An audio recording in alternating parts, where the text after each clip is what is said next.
이번 시간에는 2020년 1회 전기 기능사 필기 문제를 풀도록 하겠습니다. 전기 이론부터 이제 문제를 풀 거고요. 네, 1번 문제 보도록 하시죠. 자, 이제 CBT 복원 문제여서 보통 이제 시험을 이제 보시게 되면 이제 컴퓨터 앞에 이제 모니터에다가 이제 클릭을 하셔가지고 이제 답을 이제 체크를 하셔가지고 이제 시험을 보시면 되는 거고, 보통 이제 문제가 이제 지금은 이제 전기 이론하고 이제 기기 문제를 따로따로 좀 이제 구분을 해가지고 이제 문제를 풀지만, 이제 실제 시험에서는 이제 맞게 혼용돼서 나오니까 나중에 당황하지 않았으면 좋겠고, 그래서 1번 문제부터 먼저 풀어보도록 하겠습니다. 네. 결합계수가 얼마냐 이제 물어봤죠. 이제 상호 인덕턴스가 나오면서 인덕턴스에 대한 문제들도 시험에 자주 등장을 하니까 꼭 기억을 이제 해두시면 좋겠고, 이제 상호 인덕턴스 같은 경우에는 이제 결합계수에다가 이제 L1하고 이제 L2에 대한 인덕턴스에 대한 값을 이제 이렇게 이제 고려를 해가지고 상호 인덕턴스를 이제 구하는 건데, 이제 이런 이제 상호 인덕턴스를 이제 구하라는 문제도 있고, 근데 문제에서는 이제 결합계수가 이제 얼마냐 이제 이렇게 물어봤으니까 요 K의 값이 얼마냐 이제 이렇게 물어본 거죠. 따라서 요 K 결합계수는 요거 이제 반대로 이제 넘기시는 거죠. 이제 루트에다가 L1하고 L2 분의 이제 M 상호 인덕턴스 이제 이렇게 되는 거고, 문제에서 이제 값들은 다 주어졌으니까 얼마라고 했냐면 160하고 250이고 상호 인덕턴스도 이제 150인데 단위를 보시면 다 미리헬리니까, 원래 이제 단위가 미리헬리가 아니면 이제 단위를 통일시키기 위해서 뭐 10의 마이너스 3승 이제 이런 것들을 이제 하셔야 되는데, 어쨌든 얘도 미리헬리고 요것도 이제 다 미리헬리고, 최종적으로 이제 구해야 되는 것도 이제 미리헬리니까는 뭐 10의 마이너스 3승 이런 거 빼고 그냥 이제 값들만 집어넣어서 이제 계산을 하겠고요. 그래서 얼마라고 했냐면 상호 인덕턴스는 제일 끝에 나왔는데 요건 이제 150이라고 했고 150. 그렇죠? 그리고 자체 인덕턴스가 각각 160하고 250, 160하고 250. 그래서 이제 계산기를 누르시면은 이제 답이 나오겠고, 계산기 누르실 때 이제 조심하셔야 될 것이, 보통 이제 약간 저희가 일반적으로 사용하는 이제 계산기 같은 경우에는 이제 루트를 누르고 이제 160하고 이제 곱하기 250을 눌렀을 경우에 앞에 160만 이제 루트가 들어가고 250이 이제 루트가 안 들어가는 경우가 있으니까, 이런 경우에는 이렇게 괄호를 씌워서 루트하시고 괄호를 하셔서 이제 여기 있는 값을 이제 집어넣어야지 실수하지 않겠다라고 하는 거고, 이제 이렇게 계산기 누르시면 답이 얼마가 나오냐면 0.75가 나온다라고 합니다.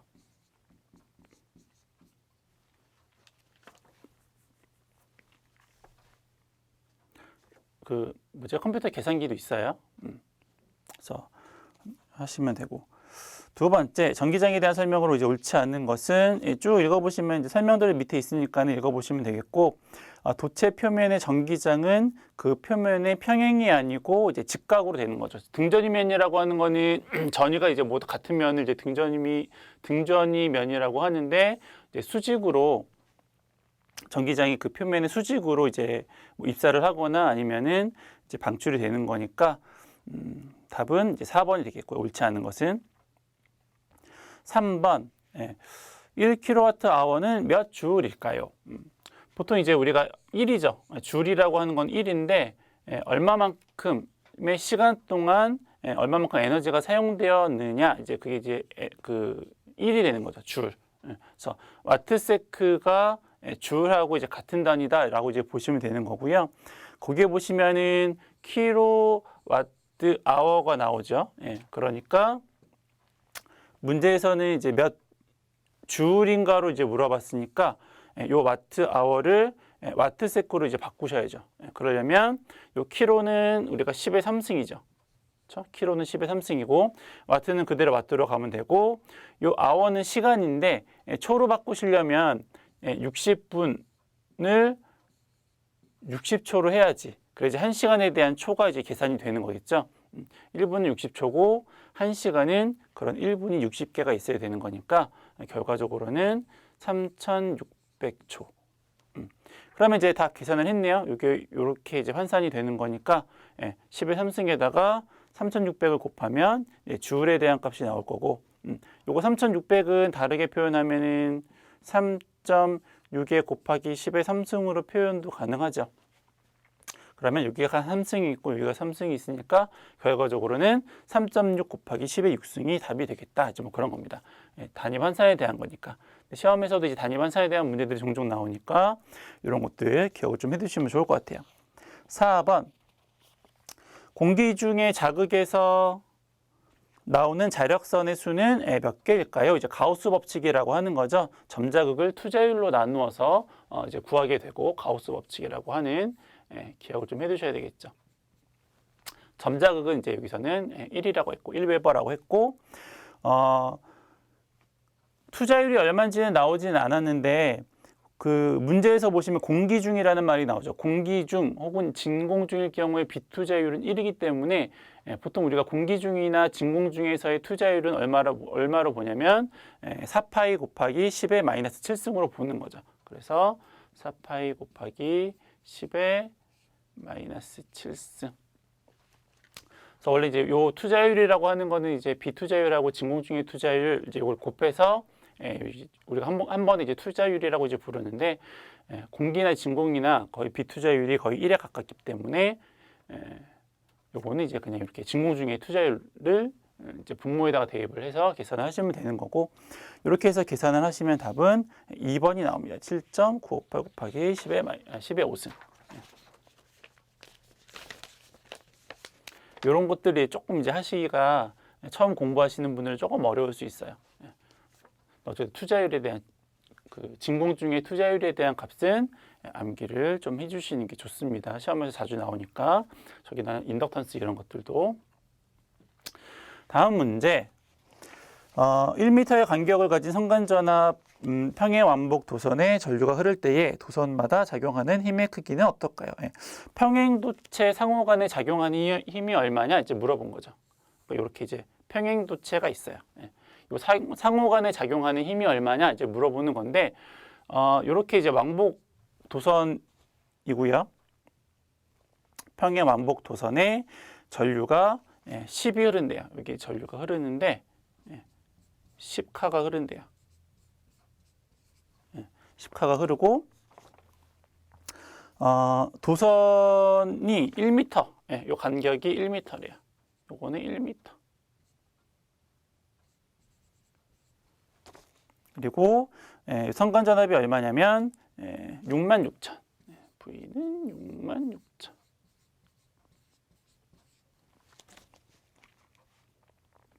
그럴 경우에 도선 1m마다 작용하는 힘의 크기가 어떻게 될까요?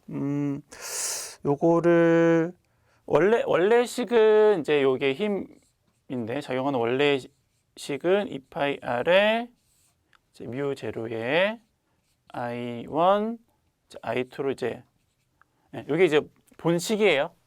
이렇게 본식이고 요거 이제 아까 말씀드렸듯이 진공중의 투자율인 거고 요게 이제 뭐 I1, 뭐 I2라고 이렇게 할 수 있는데 어쨌든 이 평행 완복 도선에 흐르는 전류가 10카라고 했으니까는 요 I1하고 이제 I2는 이제 같게 되는 거죠.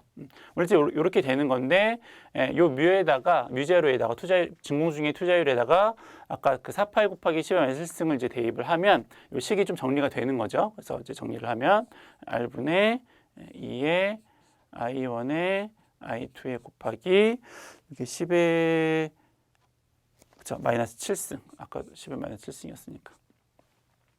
여기다가 그걸 대입을 한 거죠. 4파이 곱하기 10의 마이너스 7승을 이제 대입을 한 거니까 요거하고 요거에서 2만 남고 이제 10의 마이너스 7승 해가지고 이제 그러니까 요 식이 이제 기본식이긴 한데 보통 이제 어차피 정리가 되면 이렇게 나오니까 요 식을 이제 암기를 해가지고 계산을 하는 경우가 훨씬 더 많아요. 요거보다는.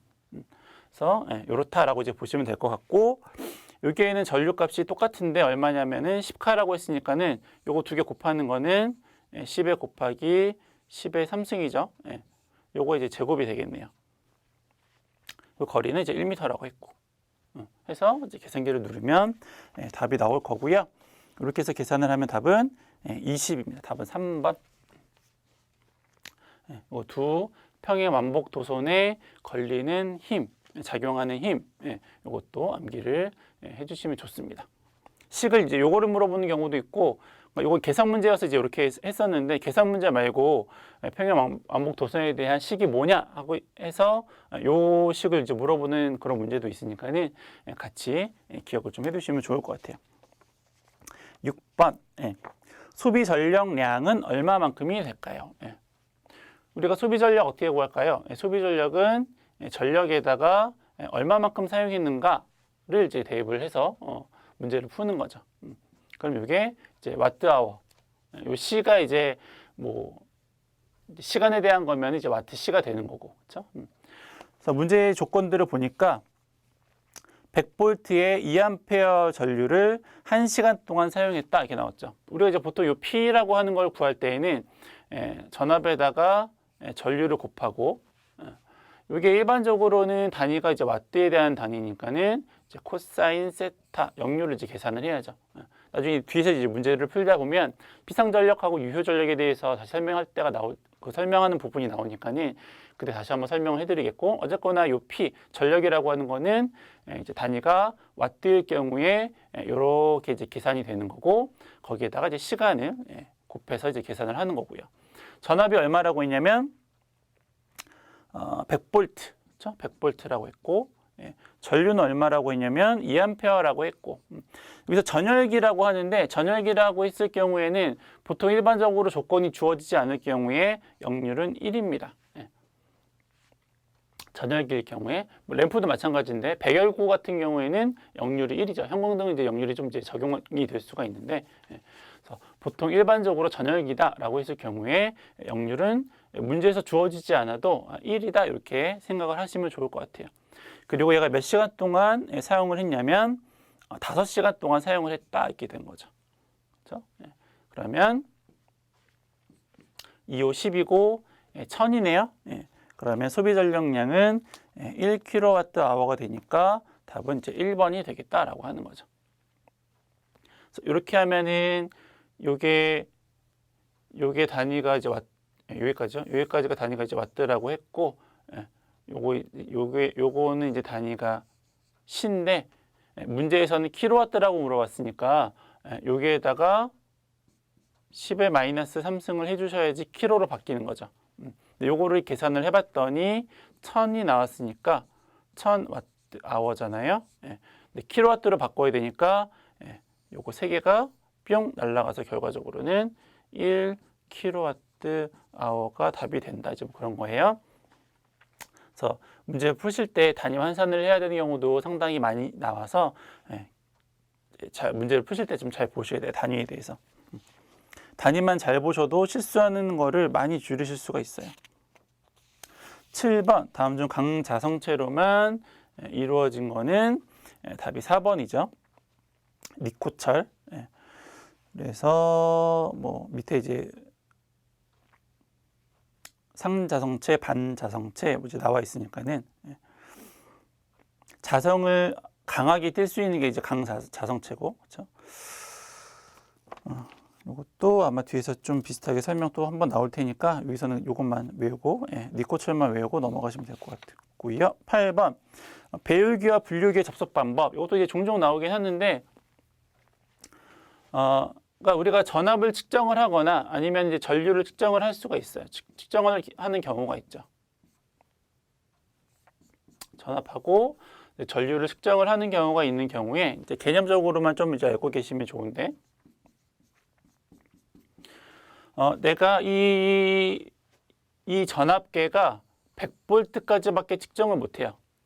내가 1000V를 내가 측정을 하고 싶어. 그럼 어떻게 하면 되냐면 그 저항에다가 900V만큼 걸 수 있도록 저항을 만들면 되죠. 전압이라고 하는 거는 저항이 직렬로 연결됐을 경우에 여기에서도 전압 강화가 일어나고 여기서도 전압 강화가 일어나서 전체 값이 얼마인지만 이제 알면 되는 거니까. 그래서 내가 100V만큼만 측정하고 싶고 여기에 1000V가 걸려 있으면 직렬로 저항을 삽입을 해서 거기에 900만큼만 걸리게 하면 그럼 내가 100을 측정을 할 수가 있는 거죠. 1000V를 가지고. 그래서 그렇게 하는 걸 우리가 이제 배율기라고 하는 거고, 전류 같은 경우는 반대죠. 전류는 저항을 병렬로 연결을 해야지 여기에서 전류가 흘러 들어오는 것들이 이렇게 나뉘잖아요. 그렇죠? 그래서 내가 만약에 500A 요게 그 전류계가 500A밖에 측정을 못 해. 근데 1000A가 흐르고 있어. 그러면 내가 어떻게 500A를 측정을 할 수가 있냐면 이쪽으로 500을 보내고 나머지 이쪽으로 500을 보내면 되잖아요. 그렇죠? 그러면 전류가 이제 이렇게 길이 두 갈래니까 이쪽으로도 500, 이쪽으로도 500이니까는 전체 회로에 1000A가 흐르더라도 나는 500A만큼을 측정을 할 수가 있다라고 하는 거죠. 요걸 이제 뭐라고 부르는 거냐면 이제 분류기라고 부르는 거죠. 그래서 요 이제 전압 배율기하고 이제 분류기에 대한 개념을 조금 이제 알고 계시면 또 풀 수 있는 문제들이 여러 개 있으니까 기억을 좀 해두시면 좋을 것 같고, 어쨌거나 28번의 답은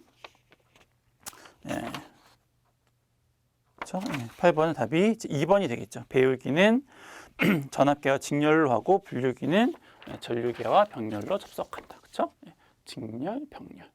그래서 전압은 직렬로 연결하면 전압 강화 때문에, 그리고 전류는 저항을 이제 병렬로 이렇게 연결을 하면은 전류가 이제 나누어지기 때문에 더 큰 값을 측정을 할 수가 있다. 이렇게 기억을 해두시면 좋을 것 같아요. 9번. 보기 설명에서 중첩의 원리라고 하는데, 그러니까 뭐 이런 거죠. 그러니까 전압원하고 전류원이 한 회로에 같이 있어요. 예를 들어서 뭐 이런 건데, 여기 전압원이 있고 여기 전류원이 있어요. 이렇게. 그리고 여기 R1이 있고 R2가 있어. 뭐 이런 이제 회로가 있다고 이제 가정을 하는 거죠. 이제 이런 회로가 있다고 가정을 했을 경우에 내가 여기에 흐르는 전류가 얼마인지를 알고 싶다라고 했을 때 어떻게 구할 수 있느냐라고 하는 거죠.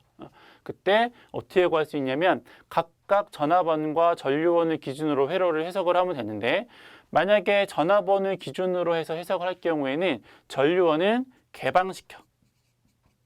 그러니까 개방한다는 건 끊는다는 거죠.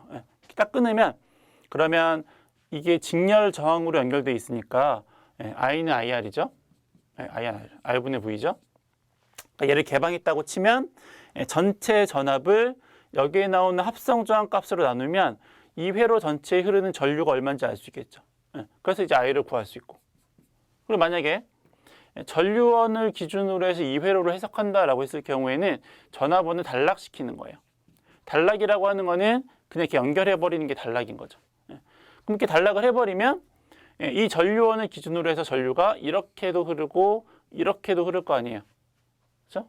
그래서 이렇게 흐르는 전류값을 구해서 그 두 개를 계산을 하면 R1에 전류가 얼마가 흐르는지를 알 수 있다. 이게 뭐냐면 이제 중첩의 원리가 된다라고 하는 겁니다.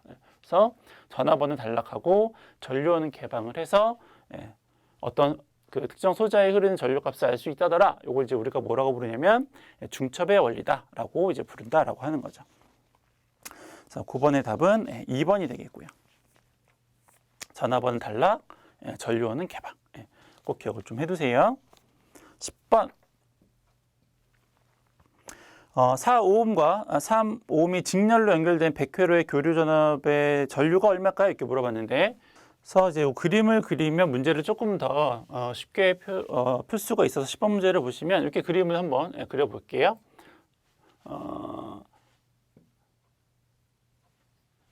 저항하고 유도성 리액턴스니까는 여기서 유도성 리액턴스는 이제 코일을 말하죠. 쉽게 말하면 용량성은 이제 콘덴서를 의미를 하고요.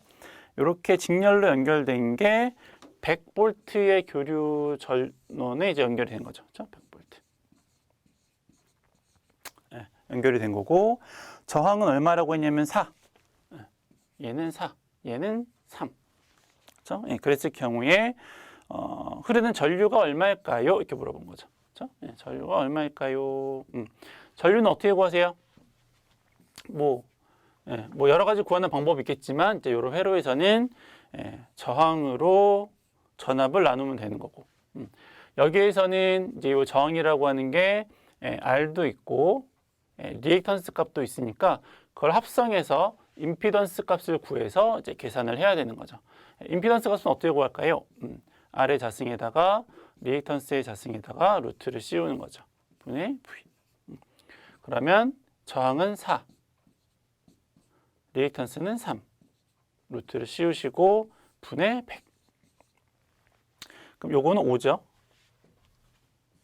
4, 4, 16, 3, 3, 9니까 25니까 루트를 씌우면은 요건 5. 그러면 그래서 뭐 이제 뭐 정상적으로 풀면 이렇게 되는데 보통 이제 우리가 그 임피던스 값을 구할 때에 몇 가지 이제 암기를 하시는 게 좋죠. 몇 가지 두 개, 3, 4, 5. 그렇죠? 3, 4는 5죠. 그렇죠? 6, 8은 10이고. 요 값인 거죠. 그래서 우리가 이제 이렇게 임피던스에 대해서 얘가 임피던스고 얘가 저항이고 얘가 리액턴스니까 얘가 3, 4면은 얘가 5. 그렇죠? 얘가 6이고 8이면 얘는 10. 요 두 개는 바뀌어도 상관없고. 그렇죠? 요 정도는 이제 암기를 하셔야죠. 전기를 공부를 하신다면 요 정도는. 그래서 계산기 안 눌러도 뭐 대충 답을 구할 수가 있는 거죠. 답은 1번.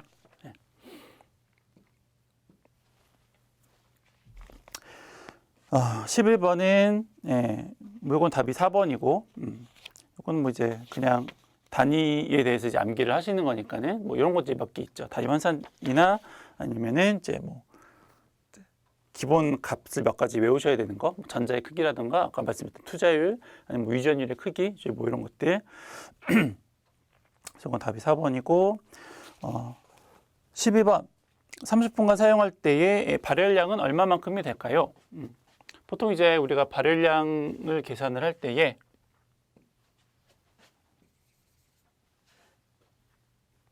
단위를 좀 보세요. 단위가 뭐냐면 킬로칼로리죠.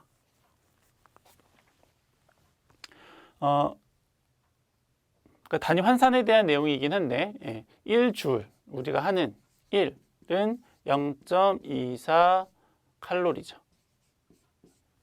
또 이제 암기를 좀 하셔야죠. 이런 거에 대한 문제도 종종 나오니까는. 그래서 보통 이제 우리가 1, 그렇죠? PT에 대해서 얘가 이제 줄이라고 말씀을 드렸는데 그러면 요게 줄인데 그럼 얘를 킬로칼로리로 이제 바꾸고 싶으면 어떻게 하면 되냐면 여기에다가 0.24만큼을 곱하는 거죠. 그러면 얘가 줄이 아니고 이제 칼로리가 되니까 킬로는 이제 앞에 뭐 10의 그 단위니까는 그냥 10의 3승을 뭐 하냐 안 하냐 이제 그런 거니까 요 줄을 칼로리로 바꾸고 싶으면 여기다가 0.24를 곱하면 된다라고 이제 보시면 될 것 같고요. 그래서 우리가 발열량을 구할 때 식을 어떤 거 쓰냐면 얘를 쓰는 거죠. 문제를 보시면 1.5kW짜리 전열기를 30분간 사용을 한다 이렇게 됐죠. 그래서 1.5kcal를 얘가 30분간 사용을 하는 거니까 요거 와트 세크라고 그랬어요. 그러니까는 30분이니까는 초로 바꾸고 싶으시면 여기다 이제 60을 곱하시는 거죠. 그렇죠? 그러면 요거는 단위가 뭐가 되는 거냐면 줄이 되는 거고. 그래서 앞에서부터 했으니까. 그럼 얘를 칼로리로 바꾸고 싶으면 어떻게 하시는 거냐면 여기다가 0.24를 이제 곱하시는 거죠. 그래서 우리가 그 이제 풀이해 보시면은 발열량 어떻게 구한다고 했냐면 0.24에다가 PTK 구한다라고 식이 된 거예요. 어쨌든 단위 환산에 대한 내용이고, 그래서 이걸 이제 계산하시면 되는데 주의하실 점은 이게 이제 킬로와트니까는 우리 이제 와트세크라고 했으니까 요거를 1.5 곱하기 10의 3승을 해야지 얘가 킬로와트가 아니고 이제 와트가 되는 거죠. 단위 환산에 대해서 많이 나오네요. 요거 좀 복잡할 수 있으니까는 요거 좀 여러 번 좀 반복 좀 해주세요. 단위 환산하는 거. 그래서 이렇게 해서 계산기를 쭉 누르면 얘가 얼마가 나오냐면 648. 아니네. 죄송해요. 단위가 킬로칼로리였네요. 그러면 굳이 10의 3승 할 필요 없네요. 자체적으로 어차피 킬로 값이 있으니까는 킬로 값이 있으니까 굳이 뭐 환산할 필요는 없었어요. 그래서 이대로 이제 대입을 하면 648 킬로칼로리가 된다. 이게 되는 겁니다. 단위 환산하시는 거 꼭 암기를 좀 해두셔야 돼요.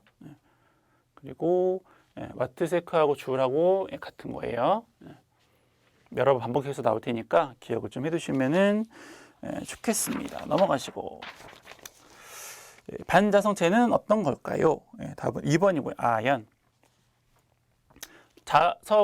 자석을 댔을 때 NS하고 여기다 이제 어떤 물체를 갖다 댔는데 얘가 이렇게 되면 이제 상자성체라고 이제 하는 거고요. 이렇게 쭉 자석이 흐르죠. 이렇게 되는 거는 이제 반자성체가 되는 거죠. 그렇죠? 그리고 강자성체는 이렇게 상자성체 중에서 더 이제 자기를 더 잘 뜰 수 있는 거를 이제 우리가 강자성체라고 이제 부르는 거고. 그래서 뭐 암기하시는 거니까 14번 전위의 단위가 아닌 것은 답이 4번이죠. 4번은 전개의 단위예요. 전위하고 전개하고 이제 다르죠. 전위는 이제 볼트죠. 볼트. 전위 혹은 뭐 전압라고 하셔도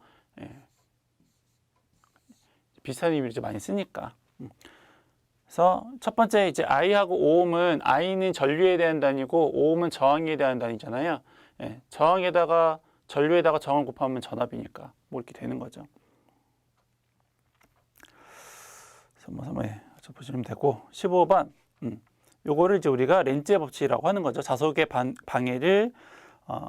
자석의 변화를 방해하려는 방향으로 이제 유도 기전력이 발생한다.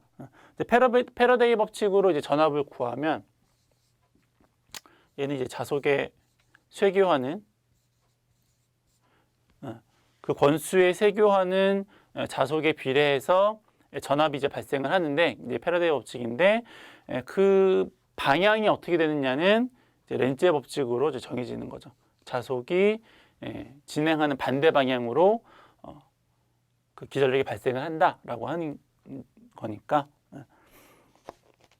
그 렌즈의 법칙인 거죠. 답은 2번이고 16번 정현파 교류의 파고율은 이제 그 밑에 이제 파고율하고 파형률 이제 나와 있으니까 암기를 좀 해두시고 1.414 루트 2에 대한 값이고 17번 전등 전압이 200인데 최대값이 얼마일까요? 우리가 뭐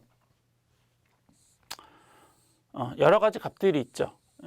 요걸 이제 우리가 순시값이라고 부르죠. 얘는 순시, 시간적으로 계속 변하는 값. 그리고 제일 피크 떴을 때를 우리가 뭐라고 부르냐면 최대값. 그리고 실제적으로 우리가 사용하는 값을 이제 뭐라고 부르냐면 시료값이라고 부르는 거죠. 그렇죠? 시료값이라고 부르는 거고, 그럼 최대값하고 시료값 사이에는 얼마만큼의 차이가 있냐면 이제 루트 2배만큼의 차이가 있는 거죠. 그렇죠? 그래서 시료값에 루트 2배만큼을 곱하면 최대값이 되는 거니까 여기서 교류의 최대값이 얼마냐? 가정용 전등의 전압이 200V다. 그게 뭐냐면 시료값이죠. 우리가 일반적으로 사용하는 콘센트가 220V다. 걔가 의미하는 바가 뭐냐면 시료값이죠. 거기에다가 루트 2배를 곱해서 최대값을 구하는 거니까 200에다가 루트 2를 곱하면 282.8. 답은 4번입니다. 18번 표면 전압 밀도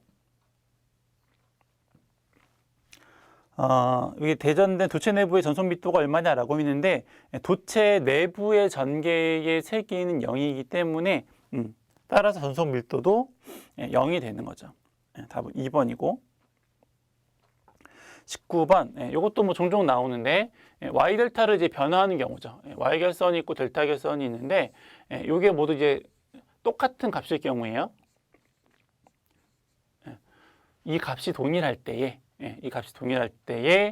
Y가 델타로 결선을 바꿀 수도 있고 델타를 Y로 이제 결선을 바꿀 수가 있는데 그때 이 저항값을 어떻게 쉽게 계산할 수 있겠느냐라고 하는 거죠. Y가 델타로 되면 요거는 이제 3분의 1배만큼 저항값이 줄죠. 그리고 델타가 아니다. 3배. 죄송해요.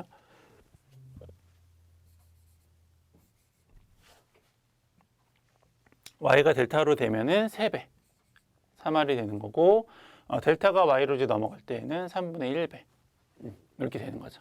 그래서 요게 이제 뭐 계산상으로는 이제 계산상으로 그렇게 나오는 것도 나오는 건데 외우실 때에는 얘는 이렇게 세 개로 쪼개져 있잖아요, 그렇죠? 세 부분으로 쪼개져 있죠. 얘는 한 부분이잖아요. 그래서 이거를 델타가 y로 넘어가면 하나를 세 개로 쪼개는 거니까 3분의 1 이렇게 외우시고, 이제 그 반대는 3배 있게 된 거죠. 세 개를 이제 하나로 합치니까는 3배만큼이 되는 거죠. 이렇게 해서 암기를 좀 해두시면 좋을 것 같아요. 종종 나오니까. 답은 1번이고요. y를 델타로 한다고 그랬으니까 y를 델타로. 그렇죠? 20번. 공진회로가 나오는데 공진회로는 이제 전압과 전류가 이제 동상인 회로인 거죠. 그래서 결과적으로는 이제 허수에 대한 값이 없는 리액턴스에 대한 값이 0인 회로를 이제 우리가 이제 공진회로라고 일반적으로 부르고, 밑에 풀이에도 나오지만은 직렬 공진일 경우에는 임피던스가 최소고, 병렬 공진일 경우에는 어드미턴스가 최소다. 이렇게 어드미턴스에 대한 내용은 안 나왔는데, 어드미턴스는 이제 저항하고 이제 반대니까, 그렇죠? 임피던스분의 1이니까. 그래서 얘가 최대라는 말은 얘가 최소라는 말이죠. 그래서 그 표에는 임피던스를 봤을 때 직렬 공진이 임피던스가 최소고 병렬 공진은 최대라고 되어 있는데, 어드미턴스 쪽에서 보자면 병렬 회로 같은 경우에는 보통 임피던스보다는 어드미턴스 소재를 많이 사용을 하니까 어드미턴스 쪽으로 보자면 이것도 최소다, 뭐 이렇게 보시면 될 것 같고, 그래서 20번은 답이 2번입니다. 직렬 공진 회로에서 최소가 되는 것은 임피던스다. 21번. 여자 어드미턴스는 얼마만큼이 될까요? 변압기에서 그 철심 있는 부분을 이제 여자 회로라고 보통 부르고, 그때 이 회로를 이제 여자 어드미턴스라고 이제 부릅니다. 그리고 이때 흐르는 전류를 여자 전류라고 이제 부르는 거고. 그래서 문제는 1차 전압이 13,200이고, 여기가 1차측 전압인데 13,200이고 200볼트고, 그리고 무부하 전류가 0.2고 요거가 0.2 암페어. 철손이 100와트일 때 여자 어드미턴스에 대한 값이 얼마만큼이 될까요? 근데 여기서 이제 철손은 쓸 일이 없고요. 어차피 이제 앞에서도 이제 계속 했는데 뭐 이렇게 되는 거잖아요, 그렇죠? 요건 이제 뭐 임피던스로 써도 상관이 없고, 근데 요건 이제 어드미턴스에 대한 값이 있으니까는 요걸 어드미턴스를 표현을 하면은 요것도 그냥 아예 임피던스로 쓸게요. 어드미턴스랑 임피던스는 이제 반비례하는 관계가 있으니까 이런 관계가 있는 거죠, 그렇죠? 문제에서 뭘 물어봤냐면 얘가 얼마냐 이렇게 물어봤으니까, 그럼 따라서 어드미턴스는 어떻게 구할 수 있냐면 얘랑 위치만 바꾸면 되죠. 이렇게 이제 구할 수 있는 거고, 이게 분모가 전압이 얼마라고 했냐면 13,200이라고 한 거고, 전류는 얼마라고 했냐면 0.2라고 한 거니까 이렇게 이제 풀면 되는 거죠. 철소는 안 써도 되고. 그렇게 해서 계산을 하면 답이 1.5 곱하기 10의 마이너스 5승 모우죠. 모우 단위가 오음을 반대로 한 거, 그렇죠? 오음. 요거는 요거고, 그렇죠? 요 뒤집어진 거는 거꾸로 읽으면 되죠. 이렇게 모우. 그렇죠? 그래서 답이 1번입니다. 1번. 다음 문제. 변압기 저하측 선전류의 유효분은 얼마일까요? 뭐 이제 여러분들이 이제 전기를 공부하면서 제일 많이 보게 될 도형 중에 하나죠. 직각삼각형 세타. 여기를 우리가 보통 이제 피상분이라고 부르고, 여기는 이제 우리가 보통 피상분, 여기를 이제 유효분, 여기 이제 무효분이라고 보통 부르죠. 그래서 요 직각삼각형에서 이렇게 각도를 끼고 도는 걸 우리가 뭐라고 부르냐면 코사인 세타라고 부르는 거죠. 그래서 P상에다가 코사인 세타를 곱하면 걔가 이제 유효분이 되고요. 무효분은 각을 안 끼고 돌면은 각을 안 끼고 도는 걸 우리가 뭐라고 부르냐면 사인 세타라고 부르는 거죠. 그래서 무효분은 P상 성분에다가 사인 세타를 곱하면 걔가 이제 무효분이 되는 겁니다. 그래서 이 개념으로 문제를 다시 풀어보면 변압기 저압측 선 전류의 유효분이 얼마냐 이렇게 물어봤죠. 그래서 일단은 전류값을 구해야 되는데 전류값을 이제 전압하고 임피던스가 나오면 이제 걔를 구하면 되는데 여기는 문제를 보시면 피상 전력이 나왔어요. 요거는 피상 전력이 보통 이제 VA죠. 볼트 암페어. 그럼 전류를 구하고 싶으면 뭘로 나누면 돼요? 암페어만 남기고 싶으면 전압을 나누면 되는 거죠. 전압을 이렇게 나누면 됩니다. 단위도 얘가 만약에 3상이면 앞에 루트 3을 계산을 해주셔야 되는 거죠. 얘가 3상이래요. 3상이니까 앞에 루트 3 이렇게 해서 계산기를 눌러보면 이게 이제 얼마냐면 저압측이라고 했으니까는 P상분은 100 곱하기 킬로니까는 10의 3승 루트 3에다가 전압은 저압측이니까 얼마냐면 200. 그러면 이게 계산기로 누르면 288.68 암페어. 근데 이렇게 구한 값은 뭐냐면 요거는 이제 P상에 대한 값이죠. P상. 그럼 얘를 이제 유효분으로 바꾸고 싶으면 얼마를 더 곱하면 된다고요? 코사인 세타 역률을 곱하면 됩니다. 역률이 얼마라고 했냐면 역률은 80%다. 여기다가 곱하기 얼마를 하면 돼요? 곱하기 0.8을 하면 이제 된다라고 하는 거죠. 그렇게 해서 계산을 했더니 답이 230A가 나온다더라라고 하는 겁니다. 그래서 요거 유효분, P상분, 무효분. 아니면 이제 뭐 이걸 이렇게 대입을 해도 되죠. 임피던스, 저항, 리액턴스. 임피던스 전체 임피던스 저항에 걸리는 전력을 우리가 P상 전력이라고 하는 거고 저항에 걸리는 전력 우리가 유효 전력이라고 하고 리액턴스에 걸리는 전력을 우리가 무효 전력이라고 하는 거죠. 그래서 유효 전력 계산할 때 어떻게 구해요? VI 코사인 세타 이렇게 구하잖아요. 무효 전력은 VI 사인 세타 이렇게 구하는 거고. 그렇죠? 그렇다라고 하는 거를 알고 계시면 좋을 것 같습니다.